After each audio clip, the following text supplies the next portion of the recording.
Hi, everyone. Good morning, good afternoon, or good evening, depending on where you are in the world. Thank you for taking the time to attend our event on sales hacks and how to use social signals to close more deals today. My name is Martin Glick, and I'm a representative from Avis Layer. I also work at a startup and have a background in philosophy of language and digital humanities, so the topic today is super interesting to me. I'd like to take the time in this moment to thank Avis Layer for bringing me on to host this event. Avis Layer is a VC and seed stage accelerator based in New York City. Our accelerator program is active twice a year. Every 6 months, we invest $100,000 in each company that is ready to take on our program. And the 12-week-long plan of action offers a hyper-connected platform that develops innovative solutions utilizing our network of global industry and academic leaders in AI, blockchain, cloud, and data analytics, an ABCD, if you will. Just a little bit of housekeeping before we begin. During the session, please feel free to leave a comment in the chat box or use the Q&A section to also submit your question. You should be able to see it on your screen. All questions will be answered at the end of the discussion with Ori, and I will get to those right before the event is over. So without further ado, I'd like to introduce our guest today. It is my privilege and honor to speak with Ori Zuckerman, who is here to discuss how we can use social signal processing to help close deals faster and smarter. So Ori, I'd like to get started by asking you to tell us a little bit more about yourself and how you got involved with social signal processing, as well as the sales industry at large.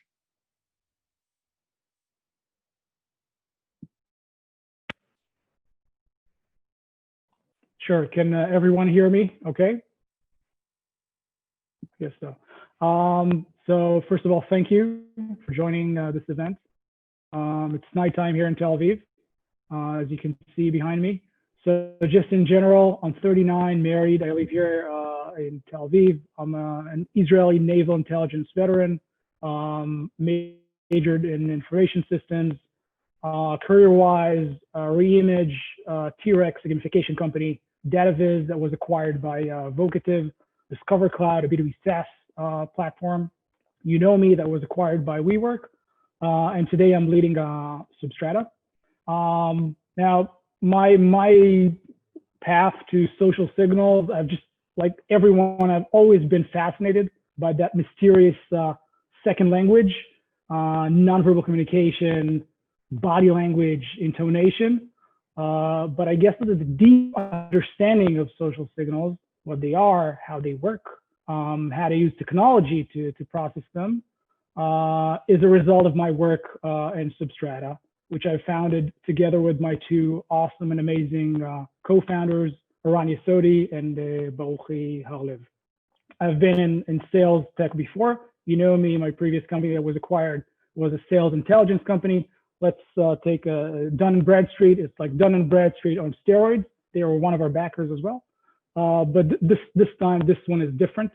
It's a platform that helps deal makers and salespeople push deals forward. But it's not a lead machine. It's something very, very, very different. And I will get to those near the end.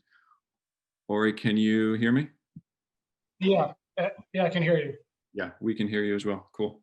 And so for those of us who are really curious about the topic of social signal processing, and it may be the first time we've heard it, if we didn't learn it from an academic setting, which I suppose is where it comes from. And for those of us who are interested in your new, endeavor in sales tech, could you give us perhaps a more in-depth explanation on what exactly social signals are and what you're digging into in your new company? Of course. So Well, the short answer would be subtext, nonverbal communication, nonverbal cues.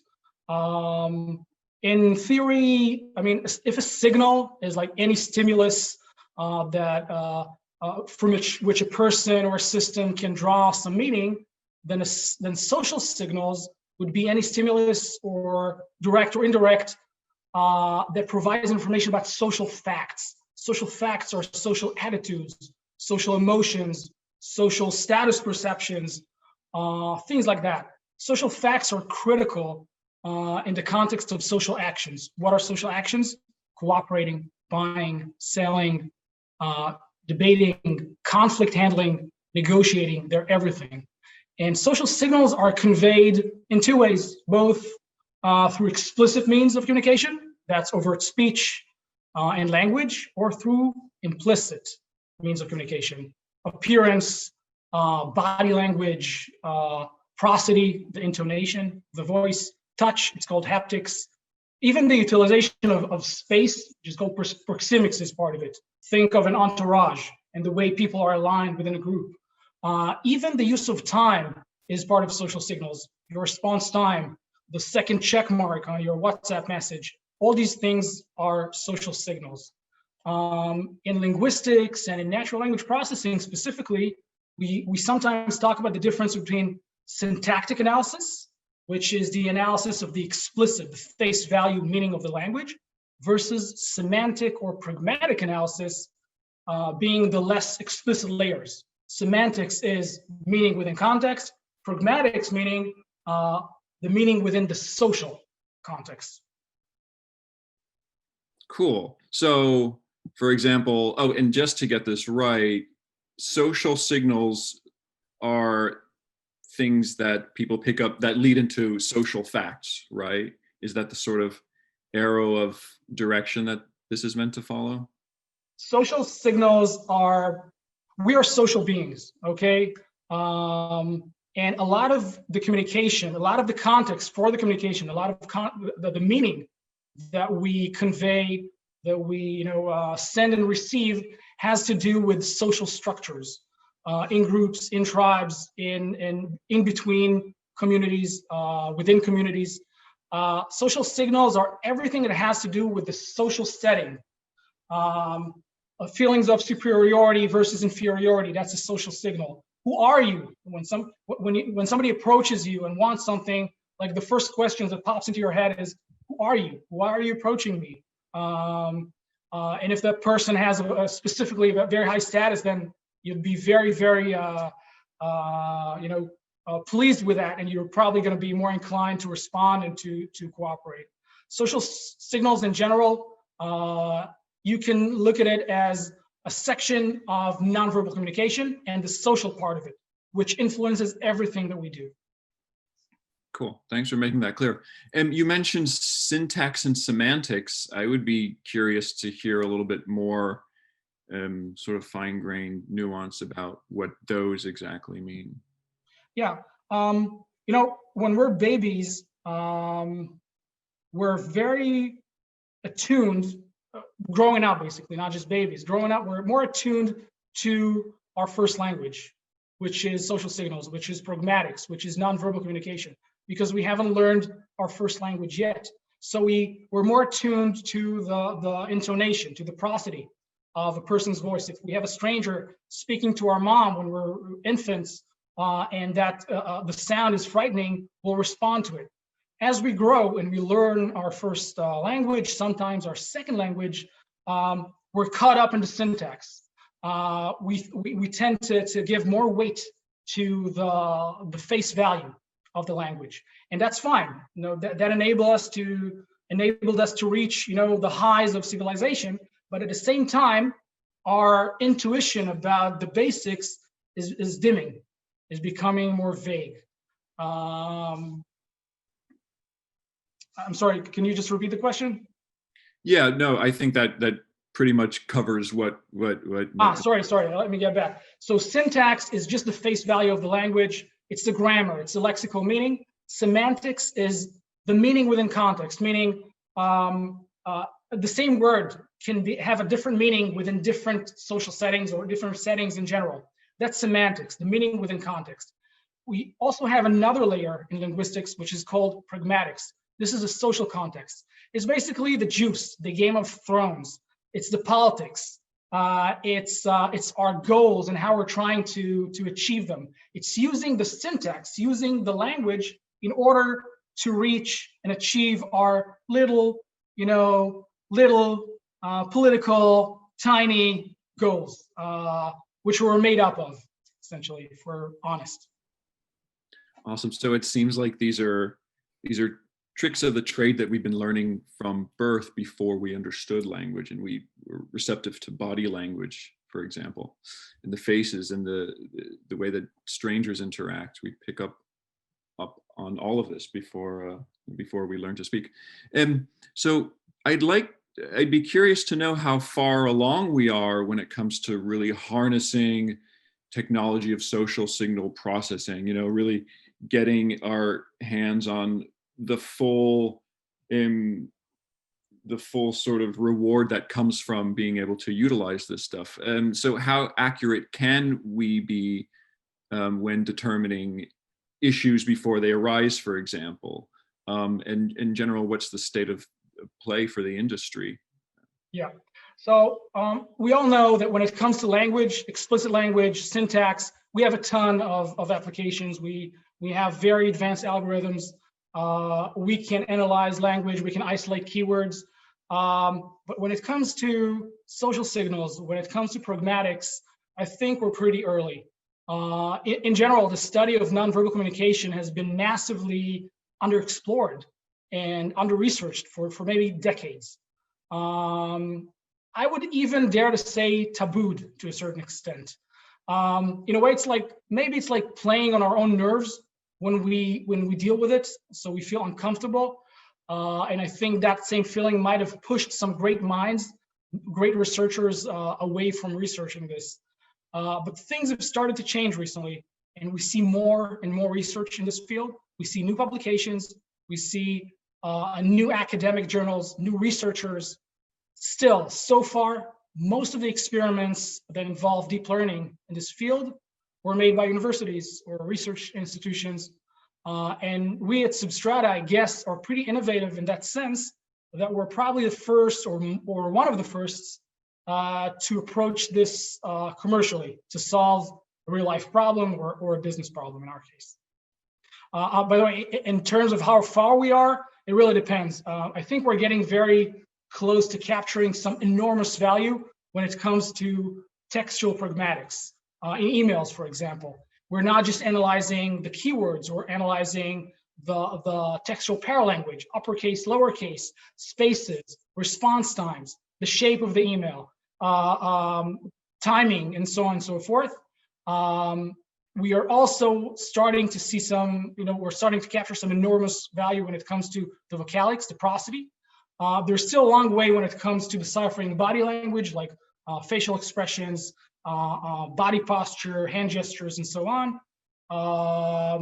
And I think a very big challenge is also to fuse all these different inputs together, all these different modalities together in real time, just like our physical brains are naturally doing. When we're trying to mechanize this, we see how difficult it really is.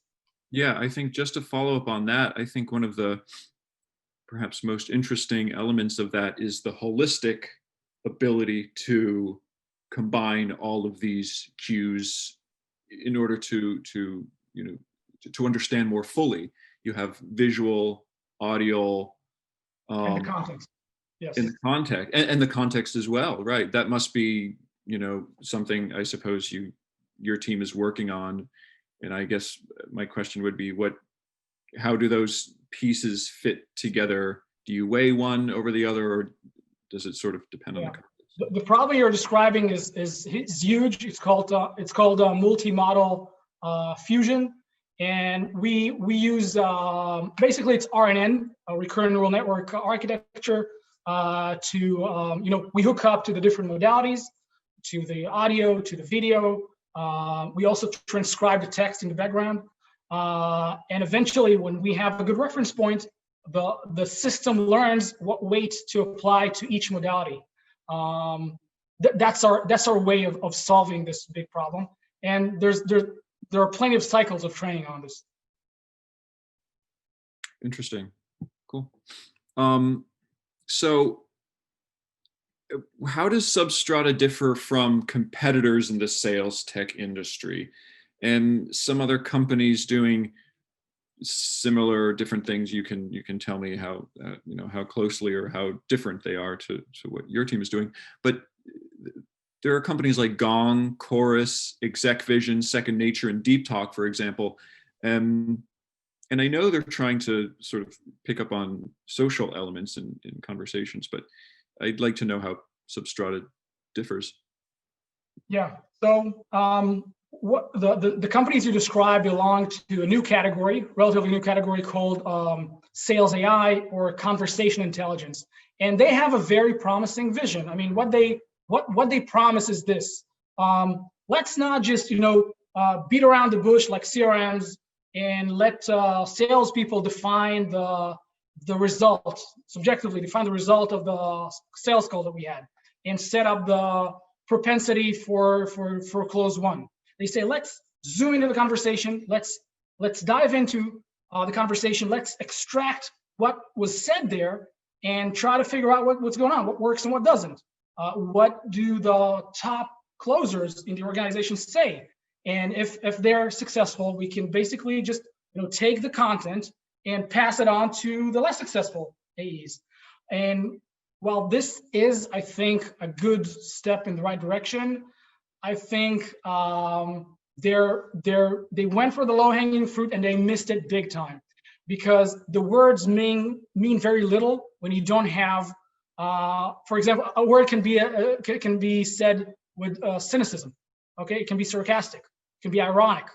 A lot of words are, a lot of strategies are just being nice but saying no by explicitly saying yes. For example, oh yeah, that looks very interesting. Send me your deck. Me and my partners are going to go over this and we'll let you know. And that means, no, I don't want to see you ever. And these platforms, because what they do is they take the raw audio, then they transcribe it to text, and then they hook up to the CRM to backprop and find patterns, syntactic patterns indicative to success. They can't figure out if something was ironic or not. They can't have the context. They're very limited. Current platforms just don't do social signals. I don't know, maybe they're fooling themselves, but you really can't capture too much value this way, because pragmatics, not just the context, but the social context is key. Yeah, that's basically it. Yeah, nice. I think that's sort of the secret ingredient of what you guys are doing compared to the rest. I wanted to get to a quick question posed in the chat, but please, for the future, if anyone has a question, please put it in the Q&A box. A participant asked why this technology is important to sales industry. Perhaps you want to maybe reiterate what you just spoke about, the importance of it. Think about it this way. For most B2B companies, for most inside sales teams, their performance when it comes to inside sales are not amazing. Today, roughly 80% of the SQLs, the sales qualified leads, are lost. Nobody knows why. Roughly 60% of the committed forecasted opportunities lost. Nobody knows why. The turnover in the sales department is 3 times the average of the turnover in every other department in the business. So we know sales don't really work. For some people, they do, but these people are hard to find, hard to retain. They're not willing to teach, their comrades, their teammates, their tricks. Usually, they don't want to because it's competitive. Even if they wanted to, sometimes they don't know what makes them do that. So they are naturals, but they don't know what works for them. They're not analytical about this. And also, it's really hard to grab someone who is a great salesperson in company X and make sure that he's still going to be a great salesperson in company Y. Now, this technology is important because it helps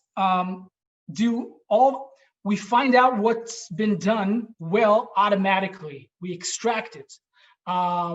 we make our the reps like a super aware people. Now you tell me, if you have a business with a team of super aware, highly versed sales and business people who are sharper than the majority of the people, majority of the clients, the majority of the people they interact with, how far will that business go? If you ask me, the sky's the limit, most probably. Yeah, great. I think what interests me and excites me most about SubStrata is it reveals, it takes what happens behind closed doors and makes it available for the rest of the team, for the rest of the business, because being in the sales field is such a subtle and sensitive career choice. And there's a lot of genius that happens during calls. But what happens is that, maybe someone might see it on a relationship management dashboard or something that is the end result, but doesn't really have a lot of insight into the kind of magic and real time pragmatics, if you were, that happened. And I think for me, that's what is most cunning about SubStrata. Yeah, and also, I mean, when there's the superstar in the sales team, the rest of the team will usually think or even say to themselves, between themselves, how did he do it? The word would be how, and how is what we do. We find out how, not just what was said, but how it was said. What was the social context in which this thing that he said or she said made sense? And we basically plug it in. This is one of our modalities. That's awesome.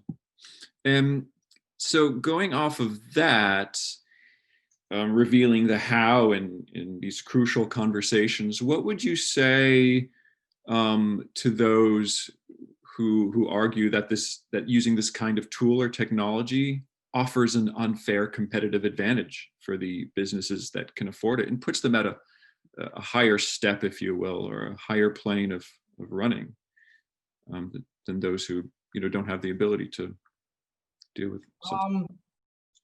As long as this is a premium product, premium solution. So as long as it's going to be available to whoever can afford it. I don't have a solution for that. Yes, it is going to provide, to an extent, an unfair advantage, which can be maybe parallel to massive training for very top-notch, sales professionals, which is not practical. But it's not unnatural, but it's just the highest level of natural talent that can be achieved. So we basically, you plug us in, and your mediocre, average, sales executives are becoming much better.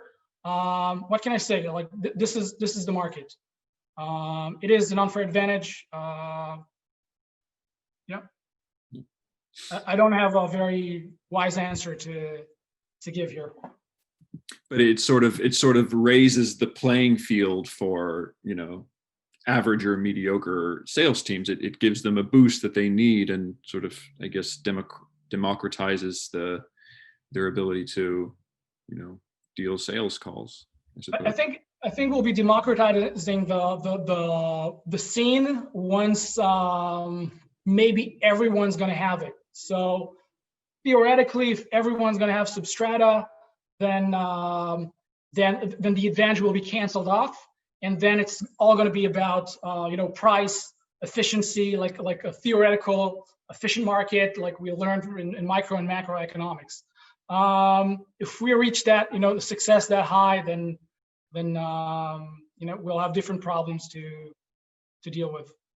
Yeah, I suppose you could say that is using the Google search engine as opposed to an encyclopedia an unfair advantage. No, but if everyone is using SubStrata and dealing with their sales team in an efficient way, which should be the status quo, it's not really considered unfair. It's considered ideal. I think some people hearing this might have questions and concerns about a controversial issue about data privacy.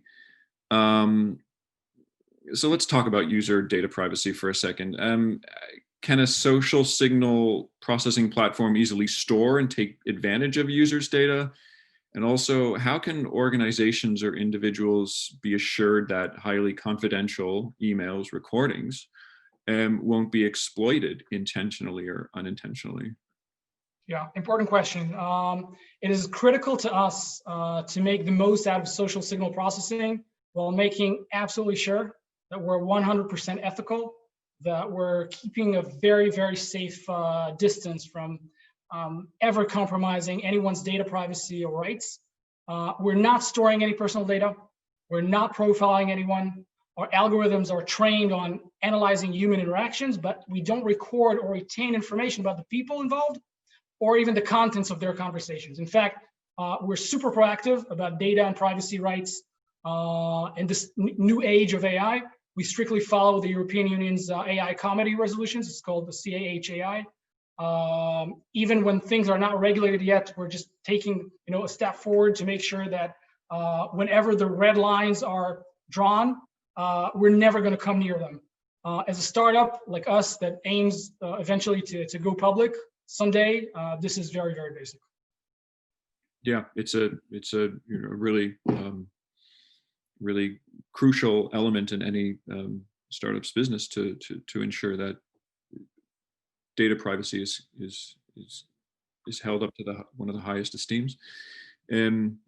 So based on your past experiences and your journey with SubStrata, are there any quick takeaways to help anyone here who might be able to pick up on simple social signals that might otherwise be ignored or misinterpreted if they're not like an expert sales person to begin with? SubStrata has so much key and expert knowledge. So I guess I'm wondering if there's any simple things that people can do in their day-to-day working life that might be an advantage. Listen, we're not body language coaches or sales trainers. We're technology builders. So we base our assumptions on research, and then we test, we validate, we refine our deep models through endless training and testing. If you force me to it, I would have to say that if you're not tuning into social signals, you might experience some very, very hard time winning social situations, negotiations, conflicts. Because the second language that I mentioned is actually the first one, is the more innate one, it's the basic one. Whatever advice that we have, it's approachable, on a context basis for our platform. Whoever's interested, you can just sign up to beta and start playing with it once the beta is out. But there's no one trick that I would advise that everybody would use, but maybe to learn the subject and the topic more thoroughly. I'm actually avoiding giving too much straightforward advice. It can be dangerous and it can work against the people who end up adopting it. I think what you're getting at here, just to follow up on that, is the idea that there is no sort of golden rule aside from the very obvious in sales calls, which is paying attention. But I think a crucial element that SubStrata deals with, and what is necessary in successful sales, is this context-sensitive reaction, this intuitive and learned, after being learned, ability to turn up or turn down these sort of elements in order to better appreciate what is going on, but all within context, right? And that's why, your team doesn't really have any, top 5, top 10 things to do other than what you could get off a book from a Harvard Business Review bookshelf, Think of it like this. SubStrata is, by the way, our beta is going to be called Q. That's the name of our beta application. And think of it as like a very experienced, highly versed business person that is also invisible. And he sits in a meeting room and he doesn't know the parties. Okay, he just knows one is a seller, the other one's a buyer. That's all he knows. He just listens to what happens, and he can already tip the seller on what he's doing wrong and how he can correct it, and what good things he can do. Whether it's about changing his tonality or changing his body posture a little bit, or shutting up, just shut up when he's asked something, or just pausing more. So this is what SubStrata is. In fact, we're context.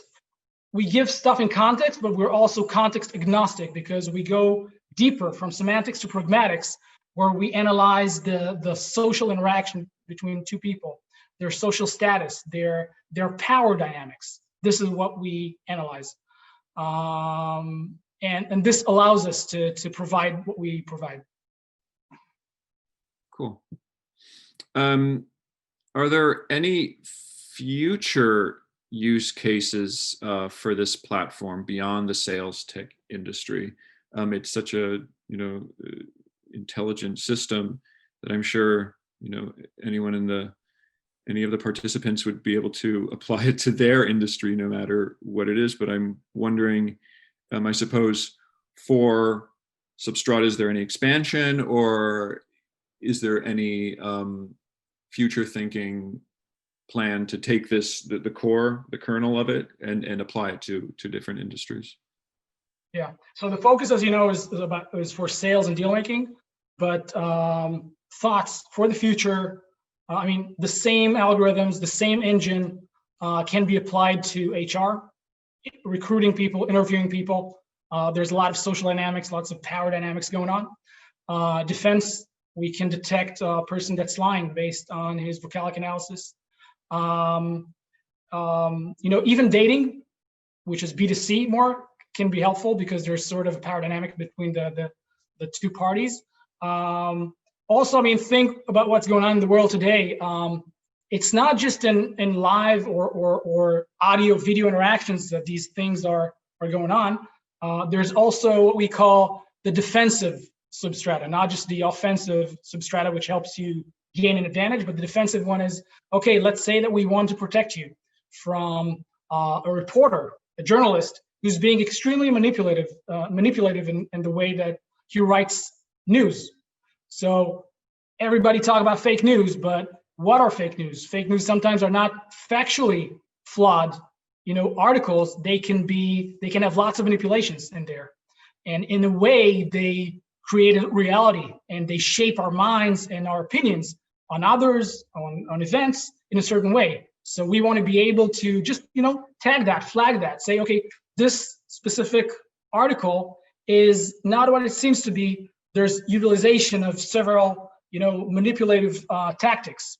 So this is part of the developments that we have on the roadmap, not just deal making and sales. It is a field that we're in that is it's probably going to gradually grow and grow and grow. That's really exciting. I just imagined right now in the back of my head, everyone would have a sort of plugin downloaded to their computer, which would scan the text of whatever article they're reading, whatever website they go to, and sort of give you a grading system on how deceiving, intentionally mischievous a text may be, that is not related to facts, right? Because facts are easy to decide, right or wrong. Twitter flags it, Facebook, Instagram is starting to, right? The tech companies have a sort of long way to go. But everyone would have if everyone could have their personal plugin, which would grade whatever they're reading, that would be, a potential thing you have in mind, or would it be really just for business? Even slight deception, that you're being bombarded by on a daily basis, even if it's slight and it comes from a multitude of channels, eventually it builds up our point of view and our perspective, and we don't even know when it happened, and we're already set on something, we're already extremely opinionated about something, but some people may have contributed to this, and we don't want the minds of our children to be manipulated like this. So yeah, this is definitely on the roadmap. Yeah, the effect of misinformation is cumulative, and it's essential to cut it off early. Perhaps there's a parent's parental lock, which cuts off websites down the line that anyway, all misinformation talk. Very interesting. I would like to go to some of the questions that have popped up in the Q&A. We have some quite interesting and revealing ones. So if we could take the next 15 or so minutes dealing with that, I would be happy to read these off to you, Ori. So a question here reads, thank you for speaking today. Can you talk a bit about the UX or UI side of things? How does the user get the results of the subtextual analysis? Does the platform suggest actions or merely report signals? And in general, what does the UI look like? Thanks. Great. So first of all, go to substrata.me. Feel free to watch the videos or sign up for the beta. In general, I'll give you a quick answer. Right now, we're launching a tool for email to analyze email conversations and a tool for analyzing audio conversations. Email-wise, you get an extension that scans the thread, between the seller and the buyer, and lets you know all sorts, brings you up to speed with all sorts of very, very important pieces of information. For example, the sentiment of your buyer, the relative competence, like who stands on top of who in terms of the buyer-seller relationships. It's mostly suited for high stake deals, not 1999 kind of deals. It's not for support personnel. It's for inside sales professionals. It's for realtors. It's for VCs, for people who deal with large deals, and there's a lot at stake on both ends. So this is the email. So it's an extension. It connects to a dashboard. It connects to Salesforce. On audio, you also have a desktop client that pops when you activate Zoom. And you can basically, it's like a pulse. It's like a live pulse. And we analyze in real time. We analyze your voice and the other person's voice. And we can determine who has the upper hand in a certain situation. And we also give you a tip on how to speak. Speak slower, speak faster, cool down, or maybe you're too boring, maybe you sound insecure. We have, depending on the situation.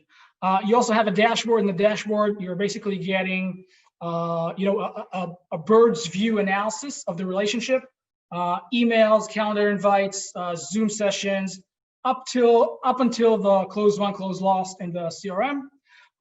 So you get like a full view. And we can analyze each and every event, and we can also analyze the pattern of different events, because these things matter too, like how many touch points you had, and what was the end result of each touch point, and so on and so forth.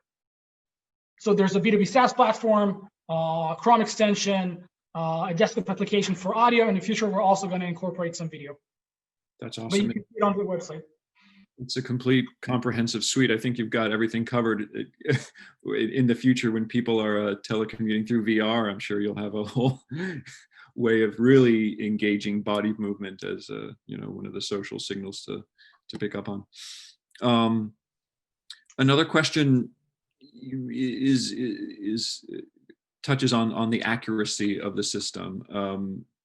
I suppose, are there instances in which tweaks have to be made to the dashboard and how recommendations are reported to the user because they were off or wrong? Maybe there's an instance in which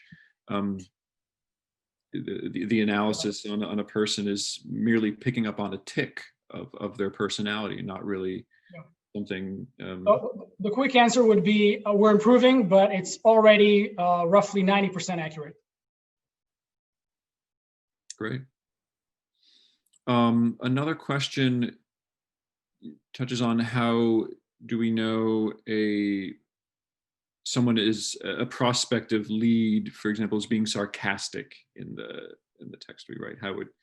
Amazing question. Unfortunately, I don't know the person's name because he's anonymous, an anonymous at Indeed, but a great question indeed. So the way you know somebody's sarcastic. It depends on the context. It depends on the people, what they said before, and the general building context of the conversation. So that we know that if somebody said great after he was insulted, this is probably a sarcastic great. It's ironic. Just an example. So the platform doesn't completely replace. It's meant to be something done, used in adjacent to one's daily work and one's daily knowledge of a personality. You know. I'm talking about like the question was, how do we know a prospect is sarcastic, right? Yeah. Okay, so it's based on the context. Right. Cool. So another question is, would this help us better understand or improve our prospect or client relationship? For example, we have tactics that work, but could always use insights on ways to improve based on current data. Yes, absolutely. You can, first of all, your AEs, your account executives, your SDRs are going to be way more aware and versed when dealing with clients. So we're improving your team first. I mean, they will be able to better understand the prospect because they are more attuned, because they know what happened. Obviously, like I'm trying to understand like the basics of this question. Would this help us better understand how to improve our prospect and client relationship? I don't know what exactly you're asking here, but I think, yeah, you're going to better understand, you know, actions and consequences. And when you've done X, this caused Y, of course. I think absolutely. Also there might be a historical record that one could look back on instead of relying on, you know, one's own memory in certain situations. I think the main point is it helps you in real time. So being great at sales is not about necessarily trying to take the trick that helped you before and applying it to a different situation. It's about being very, very sensitive in understanding what's going on right now. What we do with information, the way we process things, we optimize our algorithms, and they become better at deciphering what's going on right now. That's the focus. Okay, it's less about accumulating history. We're not accumulating history. It's just making your people more aware, more subtle, more versed, more sensitive, and allowing them to you know to leverage opportunities that pop out of in the conversation. Awesome. So to read this off for the audience, another question: what is the most up-to-date model or book that you would recommend for someone interested in applying the learnings of pragmatics? There are plenty. Actually, let me share that later on. Social actions is one. Speech acts is another. Pragmatics is a fascinating field in linguistics. John Searle is one of the contributors. Austin is one of the contributors. Conversational implicature, social acts, all these things. I can share a list later. You can also Google it. There aren't that many books about pragmatics. It's a relatively rare and underexplored field. But I really advise that you dig into it. Your brain will explode just from the opportunities. You'll understand things so much better. And just to follow up to that, the same questionnaire asks, in terms of application, what they mean is coding behavior in an interactive experience. I'm sorry, again? They might be, if this person could perhaps... Coding behavior in an interactive experience. In terms of application, what I mean is, I think this question needs to be taken separately. I'm not sure everyone are going. Perhaps I'm not sure about the meaning. I'm not sure this is the right forum. Perhaps that person could even restate it. Yeah, we can be in touch after this call. Great. Another question is, it might be too soon to talk about this, but when this technology becomes very advanced, will our communication lose real characteristics or real personalities? In that sense, which one should we most look towards? Our own instincts about a conversation and the way we want to interact, or the machines? The answer is I don't know. Think of I guess it's going to kind of reduce our own natural abilities because we are going to become more dependent. But this is really in the long run. Just like I guess when people use a navigation software like Waze or Google Maps, they start to lose their natural ability to navigate without, maybe with a map, but without the navigation software. So when SubStrata is going to be applicable through Google Glass or another augmented reality hardware, think of this. So you're looking at a person who's new, and you're getting a real-time input on the fact that, okay, you haven't noticed, but this person is actually, he despises you, and you haven't even noticed. Whether it's gonna reduce your own ability to be aware of that subtle fact, I don't know. It might. It's just too early to say. I think there's always a hesitation when we're talking about technology that overrides or overrules or adds into actions that we're used to dealing with on a day-to-day level. So we're talking about speaking with another person. But there's always room for improvement. We've given up to the machines or to technology so many elements of our day-to-day lives, including driving a car, finding the best path from point A to point B. We don't rely on intuition anymore because it is proved it's just not the full amount of information. And it's funny because as we get closer to day-to-day things, casual things, we become more hesitant. But it's not. It's a fallacy or a sort of bias in that sense. Interesting question though. It's a very relevant, always a question that always needs to be asked in relation to any upcoming technology. There don't seem to be any more questions in the Q&A panel. I know for one that, and I hope I'm speaking for the rest of the participants on this call, that my brain is humming with new ideas and new sort of pathways to success and excellence in other industries. When I think about the ways that processing social cues has been underdeveloped for so long, and how a product like SubStrata could add to these industries in so many different levels. I want to thank everyone for coming out today and listening in. I also want to extend a heartfelt thanks to Ori for taking the time to talk with us. This was, at least for me, an extremely enlightening and inspiring talk.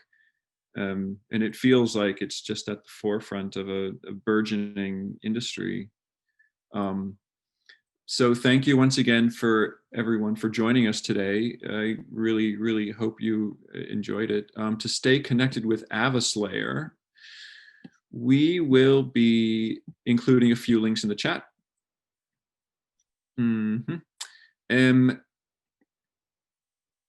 If there are any more questions, we will take this the last 5 minutes. There seems to be one,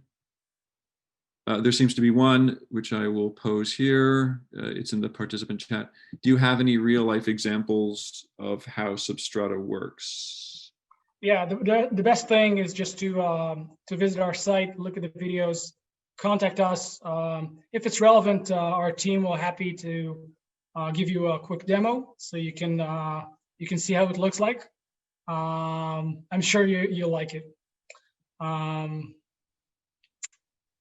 That would be the best way to do it. Great, and some last words from you. Sure, it was a pleasure. Thank you all for tuning in, for listening. There's going to be many new stuff coming up along the way. I'll be happy to be in touch with whoever. You can just search me on LinkedIn, Ori Manor. It's actually my middle name. OriManor.com leads to my LinkedIn profile. Or just you visit us at our site, be in touch with our team. Iran, Baruchi, Jordan. And that's it. I hope you had a good time, and have a lovely rest of the day or evening wherever you are. Great, thank you.